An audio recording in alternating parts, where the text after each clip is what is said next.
We're getting close to the end of the year and you guys may be trying to figure out what the heck am I gonna read to finish off all of my reading goals. Today I'm here to help you with that by giving you guys books that I think you could probably read in one sitting. There's a little bit of everything in here. We have some fantasy, we have some horror, we have lots of romantasy, so I think that there's something for everybody. First up, we have one of the chunkier ones, but I think one that reads so incredibly fast, and that is The Games Gods Play by Abigail Owens. This is a competition element with Greek gods, and the competition moves so fast. These trials are incredibly action-packed, and I was zooming through the pages just trying to figure out what was going to happen next, how these were all going to end. I thought they were really interesting. I thought that they kept me on the edge of my seat. I think you can finish this book really, really quickly because of how action-packed it is. Then we have The Heartless Hunter by Kristen Cicerelli. This one took the internet by storm. You've probably already read it, but if you haven't already, why not? Because it's so good. It's pretty short, and I actually read it for 72 hours when I read like 7 other things. So it reads incredibly quickly. It's a romantasy about a witch with a secret identity and the witch hunter that is after her, but might fall in love with her instead. There is betrayal, there is high stakes, and you really should read this because the final book in the duology comes out in February, so you need to get to it before it releases. Then we have one that I actually just recently read but was very surprised by, and that's The Hallowed Games by C.N. Crawford. This book reads so fast. It is another trials book, which I think is part of the reasons because I was constantly like on the edge of my seat trying to figure out what was going to happen with these trials. It is also kind of reminiscent, honestly, of The Heartless Hunter because we have a witch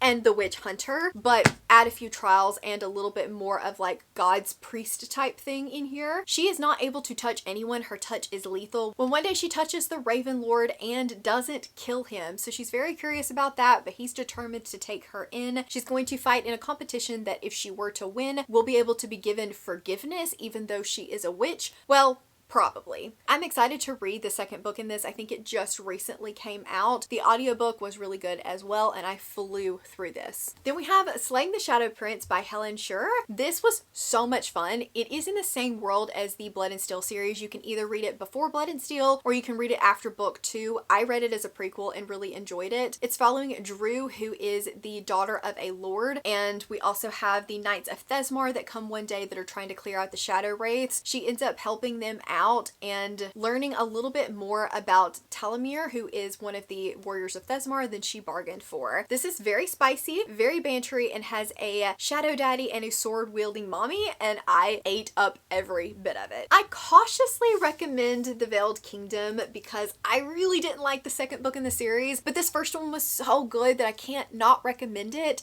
I read this book in one sitting. It was so easy to fly through. We have a princess that is hidden away. Nobody really knows that she exists, but she's determined that she wants to leave. She has no magic and she's very like disgraced. She escapes but is taken captive by the rebellion leader's son. He doesn't know who she is though, and he decides that he is going to train her to fight for the rebellion. This has like hate to love bully romance vibes, but is so hot. Like, she writes one heck of a sex scene, I'm not gonna lie, but it is so good, so much fun. I think it had a pretty good plot and banter to it as well. Again, I didn't love book 2, so I will keep my complete recommendation on reserve until after I've read The Rivaled Crown, or the third book in the series, but this first one's just really good, and I read it so fast that I at least had to mention it. Then we have a fantasy which is extremely short, and that is Demon. This is part of a trilogy of trilogies that Rob J. Hayes started this year. This is the first trilogy, the one that's set the furthest back in the world. Basically, there are 3 trilogies, each of them spanning a different era. So we have like 5,000 years before, 1,000 years before, and present day. This is the one that is so far before. It's so good. The beginning I was a little bit unsure about, but as we went on, I was like, oh my gosh, that's what's happening.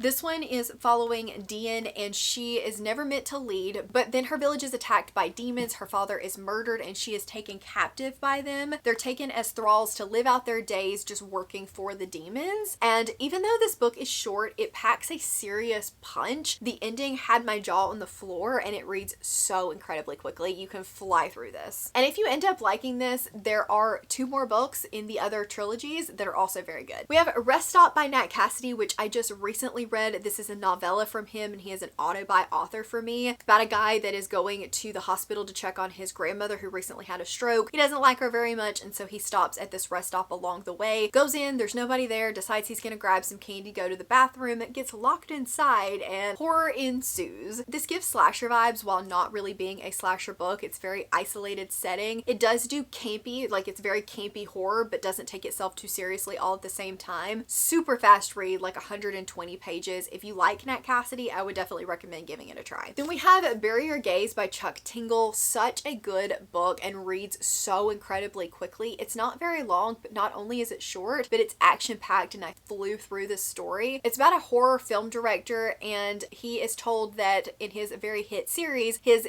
gay couple either has to be killed off or one of them can no longer be gay for the drama, and he is determined he's not going to let that happen.